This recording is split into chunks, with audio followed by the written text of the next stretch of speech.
그 네덜란드 사람들이 살 때 여기 월스트리트 자리가 성벽 같은 게 있었다고 해요. 그 황소가 주식시장의 화랑을 뜻하기 때문에 전 세계 유명한 금융가를 가면은 저렇게 황소상이 있는 걸 보실 수 있는데요. 이 뉴욕 맨해튼에서 가장 먼저 유럽인들이 정착해서 살기 시작한 곳 중에 하나다 보니까. 안녕하십니까, 미국 사는 토니입니다. 저는 오늘도 뉴욕에 나와 있는데요. 여러분도 뉴욕 관광하시면은 크게 두 군데 축으로 자꾸 돌아보시잖아요. 엠파이어 스테이트하고 타임스퀘어가 있는 미드타운, 그리고 나머지 한 군데는 월스트리트가 있는 로어 맨해튼, 세계 금융의 중심지라고도 불리죠. 오늘은 제가 로어 맨해튼 쭉 돌아보면서 볼만한 것들을 소개해 드리도록 하겠습니다.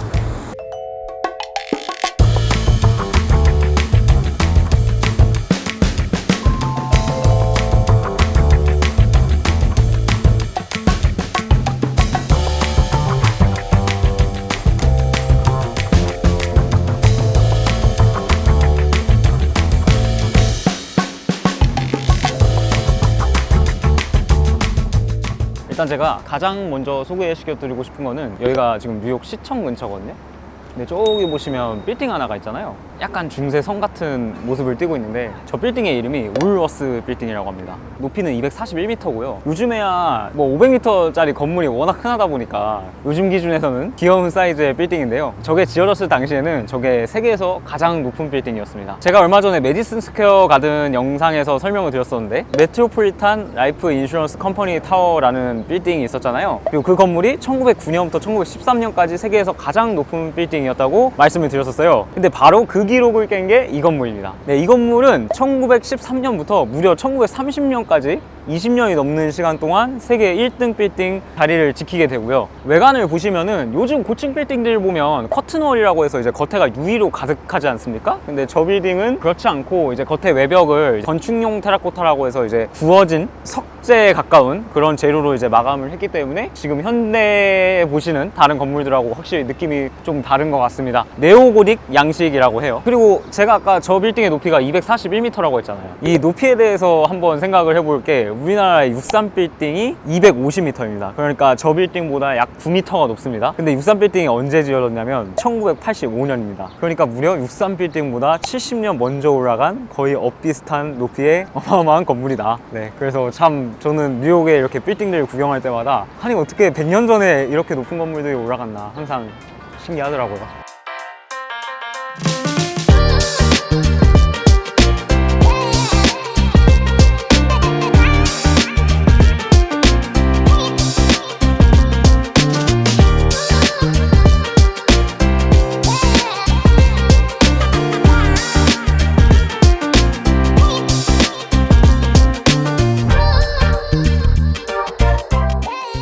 네, 이제 조금 더 남쪽으로 내려와서 여기 이제 원월드 트레이드 센터가 보이잖아요. 원월드 트레이드 센터 남쪽에 911 메모리얼이 있습니다. 네, 지금 그곳으로 가고 있고요. 이제 911 메모리얼 파크 안에 들어왔습니다.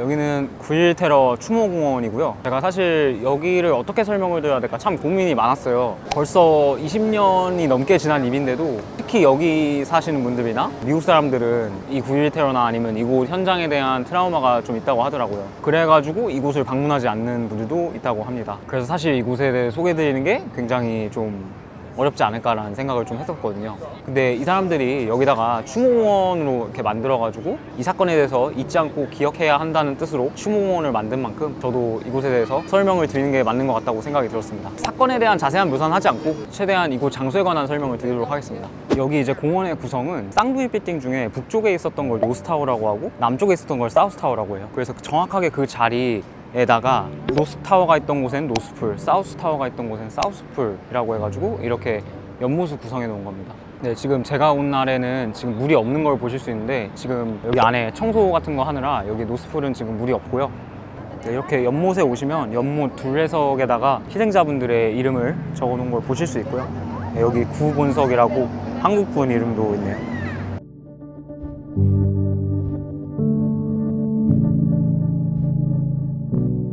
희생자가 거의 3,000명에 달하는데 남쪽 타워랑 북쪽 타워에서 희생되신 분들하고 그 다음에 비행기에 타고 있던 승객들, 승무원들, 그리고 이 근처에서 희생되신 소방관, 경찰관 분들도 이제 이곳에 다 적혀 있다고 하고요. 이런 식으로 생이신 분들의 희생자 이름에다가는 꽃을 꽂아 놓은 걸 볼 수가 있고요. 주례석을 보시다 보면은 여기 날짜가 1993년이라고 적혀 있는 걸 보실 수 있는데요. 이 쌍둥이 빌딩의 테러는 사실 그때가 처음이 아니었습니다. 1993년에 주차장에서 한번 폭탄 테러가 있었어요. 6명 정도 희생자가 나왔었는데요. 이제 그 사건까지 같이 포함된 추모공원이라고 생각하시면 될 것 같습니다. 그리고 정말 안타까운 게 이제 요 1993년에 있던 테러 당시에 희생되었던 분이 임산부셨나 봐요. 그래서 여기 보면은 Her Unborn Child라고 적혀 있습니다. 태어나지 않은 아이가 이제 같이 희생됐다는 뜻인 것 같고, 중간중간에 이렇게 플라이트라고 적혀 있는 거는 그 비행기에 타 계셨던 분들을 표시하는 겁니다.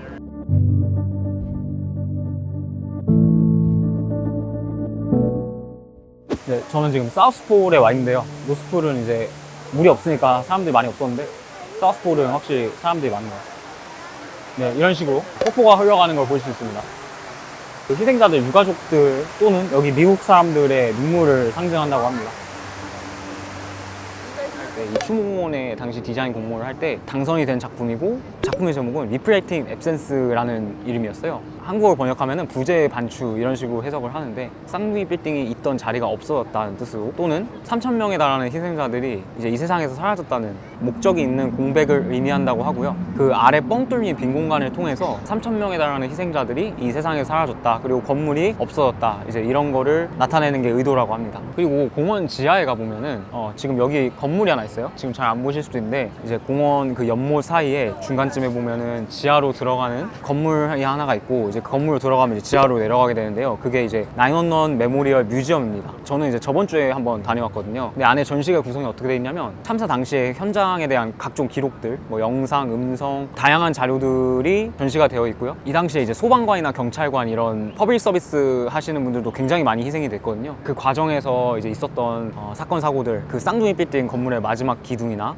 비행기의 잔해, 이런 것들도 전시를 해놨고요. 희생자 개개인의 사연에 대해서 이제 잘 정리가 되어 있었습니다. 이러다 보니까 사실 이 추모공원보다도 저 아래 박물관을 가시게 되면 조금 더 감정적으로 동요가 되는 경우가 있을 것 같아요. 그래가지고 특히 미국 사람들 같은 경우에 더 힘들 것이고, 그래서 과연 통로 중간중간에 그 출구가 계속 있더라고요. 그리고 티슈 같은 것도 있어가지고 혹시 좀 눈물이 나거나 하면은 이제 닦을 수 있게 해놓은 것도 좀 인상 깊었고요. 그 비행기에 타 있던 희생자분들이 자신의 죽음을 직감하고 가족분들에게 메시지를 남긴 그런 육성 영상을 보는 곳이 있었는데, 그때가 정말 가슴이 먹먹하더라고요. 뭐 괜찮으시다면 저는 방문하는 걸 추천드리는데, 너무 힘드시겠다 싶으시면 스킵하는 것도 괜찮으실 것 같고요. 저는 굉장히 천천히 하나하나 다 보면서 관람을 하니까 3시간 정도 걸렸습니다. 참고하시면 될 것 같습니다. 노스폴하고 사우스폴 사이에 오시면은 나무를 하나 보실 수 있어요. 다른 나무랑 다르게 주위에다가 이렇게 철제로 펜스를 쳐놔가지고 아마 쉽게 발견할 수 있을 겁니다. 9.11 테러 때 그 쌍둥이 빌딩이 무너지면서 그 건물의 잔해 같은 것들 때문에 주위에 다른 건물도 다 무너지고 막 그랬단 말이죠. 그 당연히 이 자리에 나무나 이런 것들도 엄청 많이 죽었는데,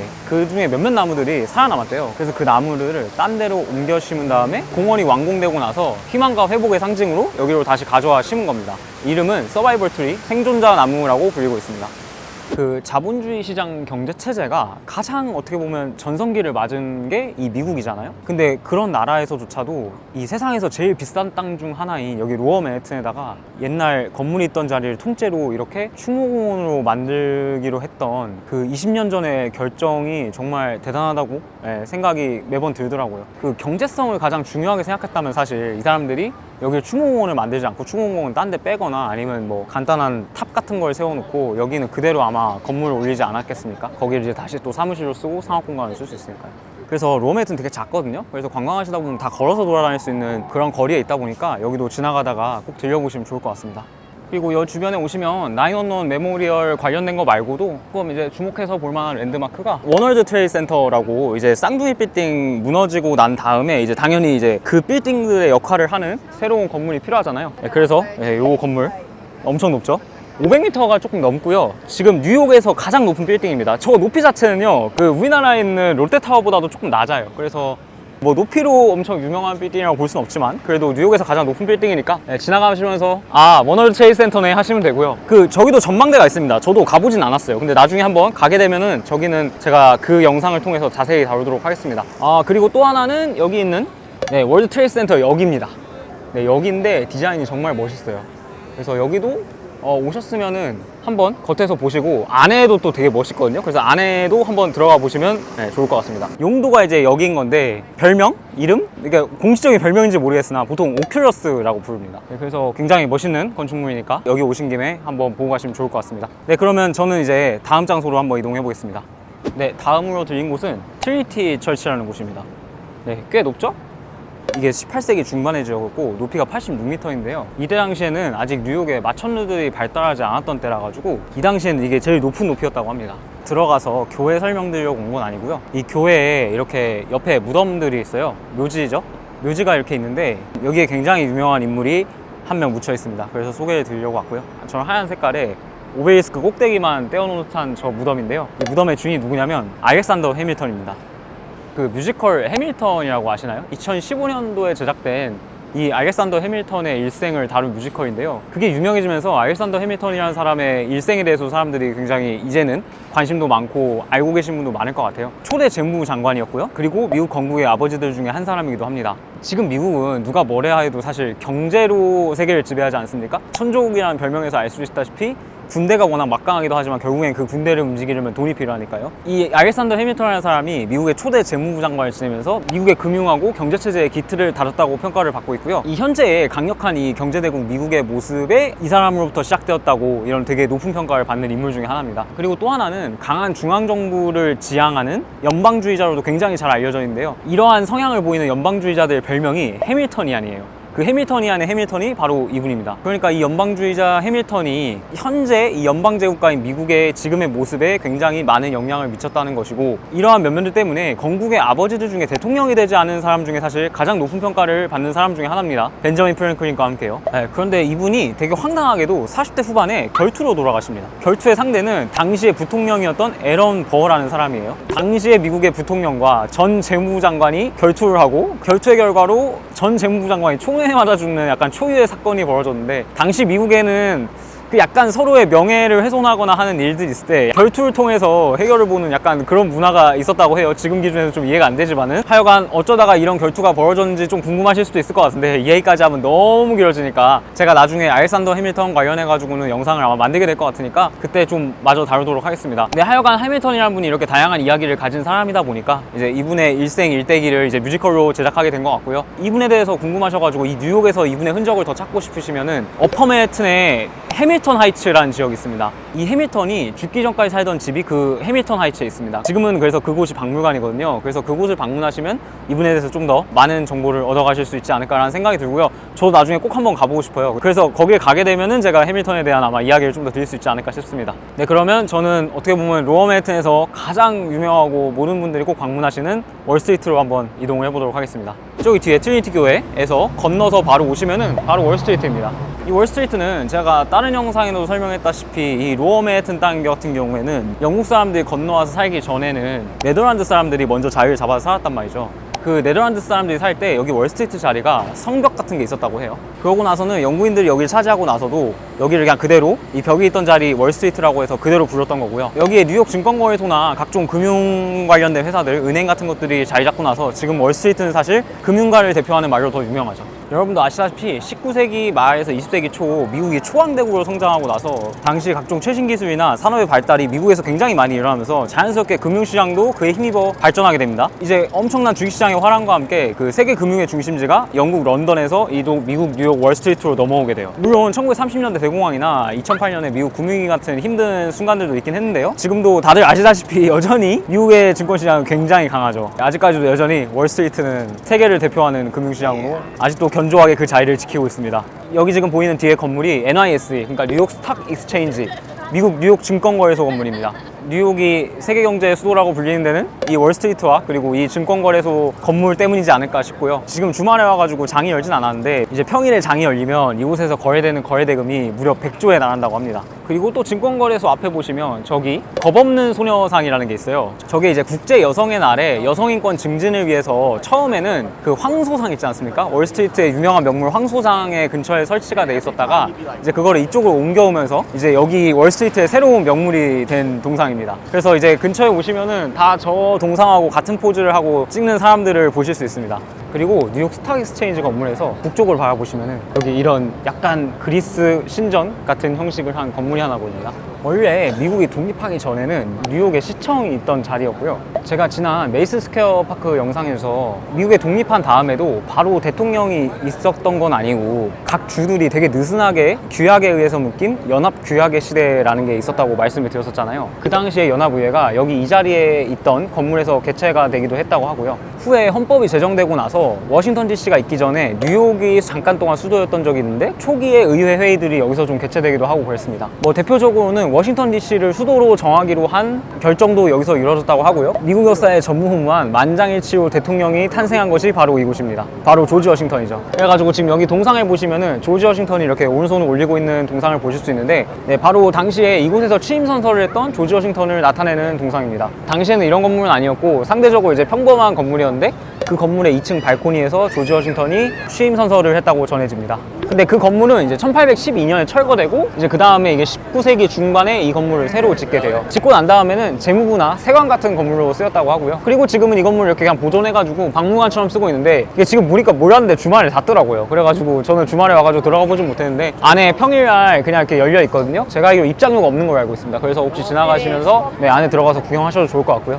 저는 미국에 와가지고 상대적으로 이제 미국 사람들이 다른 나라들에 비해서 역사가 굉장히 짧다 보니까 제가 좀 신기한 게 한 100년 정도밖에 안 된 건물도 그 건물이 의미가 있고 중요하다고 생각하면은 보존을 잘하는 걸 많이 봤어요. 그래가지고 향후 이 나라가 한 300년, 400년이 지나면은 꽤 볼만한 것들이 많이 남아있겠다 저는 이런 생각을 했었거든요. 근데 이 건물에 대해서 조사하고 되게 당황스러웠던 게 이거 조지 워싱턴이 취임했던 건물인데 왜 철거하고 다른 건물을 지었을까 이제 그런 생각을 먼저 했었고요. 이때 여기 있던 건물을 허물었던 게 이제 1812년이라고 제가 말씀을 드렸지 않습니까? 건국하고 나서 불과 30-40년밖에 안 되었기 때문에 그 당시 사람들 기준으로는 이제 이게 얼마나 중요한 빌딩이 나중에 될 것인가에 대해서 아직 인식이 없었던 게 아닌가 이제 그런 생각이 좀 들더라고요. 네, 그래서 조지 워싱턴이 취임했던 건물이 있던 자리고요. 네, 그 건물이 그대로 남아 있었다면 참 좋았을 텐데 지금 아쉽게도 다른 건물로 바뀌어서 기념관으로 쓰이고 있다. 이렇게 알고 계시면 될 것 같습니다.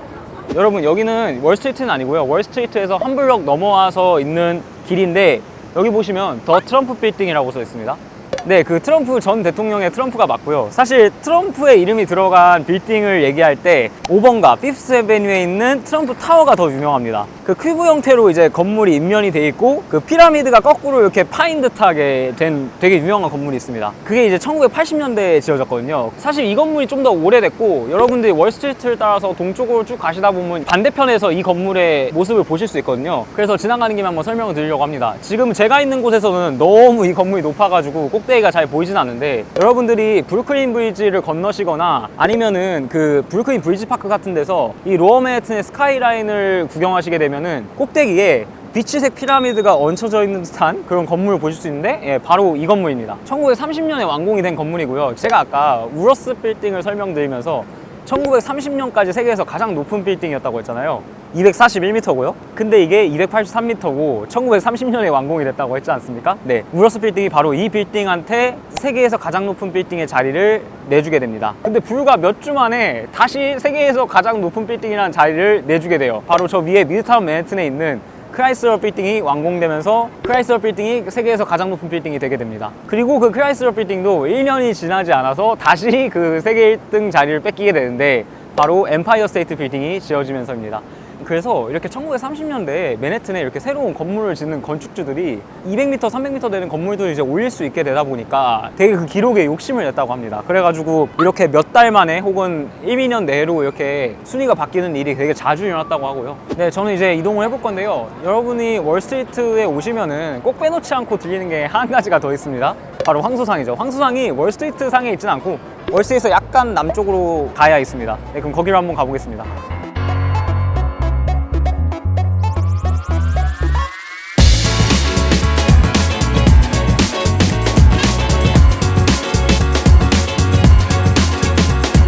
네, 여러분 황소상이 있는 곳에 도착을 했습니다. 지금 보시겠지만 사람이 엄청 많고요. 황소 머리랑 같이 찍으려는 사람 그리고 황소의 뒷부분과 같이 찍으려는 사람들이 온통 다 줄을 서고 있고요. 당연히 이제 뒷부분과 함께 찍으려는 사람들이 많은데 저 황소의 고환을 만지면 부자가 된다는 이야기가 있어서 황소 뒤편으로 이렇게 사람들이 되게 많이 줄 서 있습니다. 제가 예전에 홍콩에 갔던 적이 있는데 홍콩 금융가에도 황소상이 있습니다. 그 황소가 주식시장의 화랑을 뜻하기 때문에 전 세계 유명한 금융가를 가면은 저렇게 황소상이 있는 걸 보실 수 있는데요. 주가가 오르는 게 황소가 이렇게 뿔로 받치는 것 같다, 약간 그런 것 때문에 황소가 주식시장 강세장을 의미하는 게 됐습니다. 그리고 반대로 이제 약세장은 베어마켓이라고 합니다. 곰이 이렇게 내려치는 듯한 모습이라고 해서 이제 약세장을 뜻하고요. 네, 그리고 아까도 말씀드렸다시피 저 황소의 고환을 만지면 부자가 된다는 속성이 있기 때문에 가까이 가서 보시면은 저 고환이 엄청 만질만질합니다. 사람들이 너무 많이 만져대가지고. 네, 이제 남쪽 끝으로 가면 배터리 파크라고 있습니다. 지금은 정확히 이름은 더 배터리인데, 네, 거기로 한번 가보도록 하겠습니다.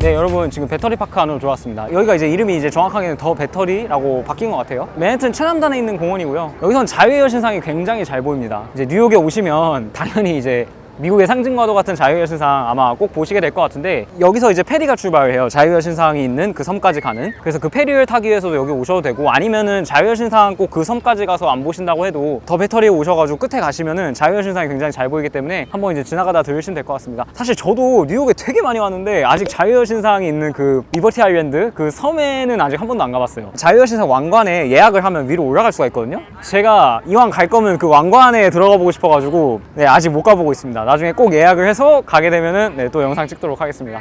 여기 더 배터리 공원에 대해 설명드리자면, 그 배터리가, 우리는 배터리 하면 건전지 생각하잖아요. 근데 배터리에는 포대라는 뜻이 있습니다. 그래서 과거에 이 맨해튼 섬을 방어하기 위해서 포대가 있었기 때문에 그게 이제 더 배터리라는 이름의 유래가 된 거고요. 이 더 배터리를 입구로 들어오시면은 여기 캐슬 클린턴이라고 하는, 예, 이름 그대로 요새로 쓰였던 건물이 있습니다. 이게 처음에는 요새로 쓰이다가 나중에 되면은 이제 이 뭐 맨해튼을 방어해야 된다는 그 의식 자체가 좀 희미해졌을 거잖아요. 대서양이 크다 보니까 거기로 쳐들어올 적이 얼마나 있겠습니까? 그래가지고 이제 이게 공연장으로 잠깐 쓰였다고 하고요. 그리고 그 다음에는 여기를 이민국 건물로 쓰기 시작했다고 합니다. 그 19세기에 유럽에서 굉장히 많은 이민자들이 이 뉴욕을 통해서 이제 미국으로 들어오게 되는데, 그때 무려 700만 명이나 되는 사람을 이곳에서 받았다고 합니다. 원래 사실 이민 관련해서 가장 유명한 곳은 자유의 여신상 근처에 있는 앨리스 아일랜드라는 곳입니다. 저도 그래서 거기 진짜 가보고 싶었는데 아직 못 가봤거든요. 제가 아까 자유의 여신상 꼭 가본다고 했는데, 그 자유의 여신상하고 보통 끼어서 투어하는 걸로 유명해요. 왜 그러냐면은 유럽에서 이민자들이 배를 타고 이 뉴욕으로 올 때 자유의 여신상을 보면서 이렇게 통과해가지고 앨리스 아일랜드로 들어가서 이민 절차를 밟아서 이제 미국 땅으로 들어왔거든요. 그래가지고 제가 다음에 꼭 자유의 여신상과 앨리스 아일랜드 그 두 개는 꼭 나중에 같이 다루도록 하겠습니다.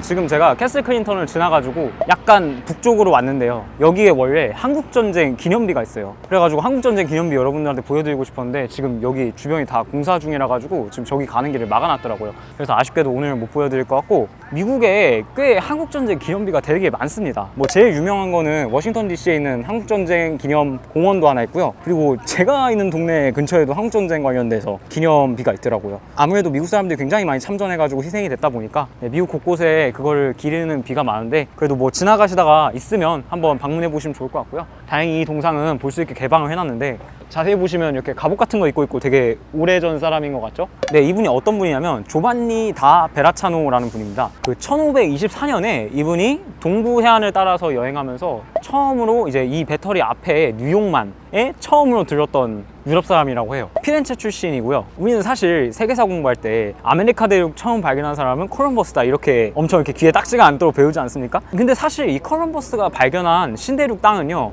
이 미국이라기보다는 저 중남미입니다. 그 캐리비안에 있는 주로 섬들을 이 콜럼버스가 많이 가게 된 건데, 지금의 쿠바나 바하마 같은 이런 곳들을 주로 콜럼버스가 발견을 한 거고요. 그러다 보니까 이 북미를 실제로 처음으로 들은 사람은 이 베라차노다, 이제 이런 식으로 해가지고 이 동상을 기념해서 세운 걸로 보여지고, 또 중요한 이유 중에 하나가 제가 생각하기에 콜럼버스가 신대륙을 발견하고 나서 신대륙의 원주민들을 학살하거나 그런 악행들을 굉장히 많이 벌이게 돼요. 그러다 보니까 지금 현대에 와가지고는 이 콜럼버스에 대한 재평가가 시작이 돼가지고 콜럼버스 이름이 붙은 거나 아니면은 콜럼버스 동상이라든가 이런 게 철거되는 일도 있었고 지금 아직도 진행 중이거든요. 그렇다면은 과연 그 미국을 발견한 사람은 누구인가? 미국에 처음 건너온 유럽인은 누구인가? 계속해서 논의가 이루어지고 있는 것 같고, 저는 이제 그 중에 한 사람으로 이 사람을 기념하고 재평가하는 중이 아닌가, 저는 그런 생각이 들더라고요. 이게 이제 현재도 계속 진행 중이다 보니까 이제 앞으로 어떻게 될지는 좀 지켜봐야 할 것 같습니다. 그래서 이 베라차노라는 분이 그 어디에 또 이름이 붙어 있냐면, 브루클린에서 스태튼 아일랜드 건너갈 때 다리가 하나 있습니다. 그 이름도 베라차노 브릿지라고 이름이 붙어 있더라고요.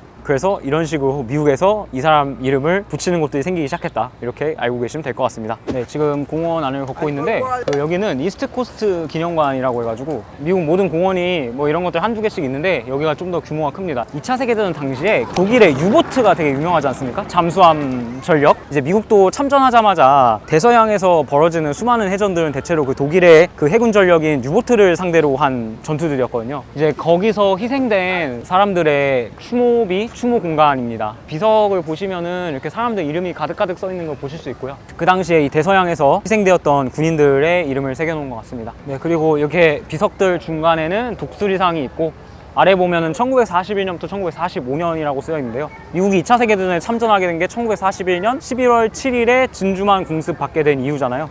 그래서 그 연도를 의미하는 것 같습니다. 그리고 여기는 이제 크루즈 출발하네요. 저기 자유여신상 보러 가는 크루즈. 네, 하여간 이렇게 배터리 끝에 오시면은 바닷물 보이면서 자유여신상이 굉장히 잘 보입니다. 철조망에 가려막혀가지고 아주 클리어하게 보이진 않지만 여기 와서 이렇게 보시면 될 것 같아요. 네, 저는 이렇게 더 배터리까지 해서 로어 맨해튼 구경 다 끝냈고요. 저는 사실은 미드타운을 조금 더 좋아하긴 합니다. 네, 그렇지만 어쨌든 이 로어 맨해튼이 이 뉴욕 맨해튼에서 가장 먼저 유럽인들이 정착해서 살기 시작한 곳 중에 하나다 보니까 이곳에도 굉장히 많은 재밌는 이야기들이 존재하는 것 같습니다. 그 현재와 미래를 봐도 뭐 아직도 사실 월스트리트가 건재하지 않습니까? 아직도 미국 주식시장이 가장 뜨겁고 돈이 가장 많이 몰리는 시장이다 보니까 여전히 세계 경제의 핵심은 이곳인 것 같습니다. 그래서 뉴욕 오신 김에 여기도 한번 둘러보시면 될 것 같고, 종종 찾아오는 경제위 같은 걸 보면은 이 자본주의 시장 경제 체제에 대한 어떤 가끔 불안 같은 것들이 여전히 계속되고 있긴 하죠. 그리고 한때 뭐 가장 유명했던 이 뉴욕에 있던 시위, 월가를 점령하라 시위도 이곳에서 있었고요. 그런데 이제 아직까지는 사실 대안이 없다 라고들 많이 얘기하죠. 인류가 지금까지 만들어낸 경제체제 중에 아직까지는 제일 괜찮다고 여겨주고 있기 때문에 아직까지도 여기가 세계 최고의 경제 중심지인 것 같고요. 이제 모든 체제가 그렇듯이 100% 완벽한 건 없다 보니까 언젠가는 이 체에도 종말이란 게 있을 텐데, 이제 그 종말의 끝은 결국에는 이 월스트리트에서 볼 수 있지 않을까, 뭐 그런 생각을 하면서 저는 또 다음에 재밌는 영상으로 돌아오도록 하겠습니다. 안녕히 계십시오.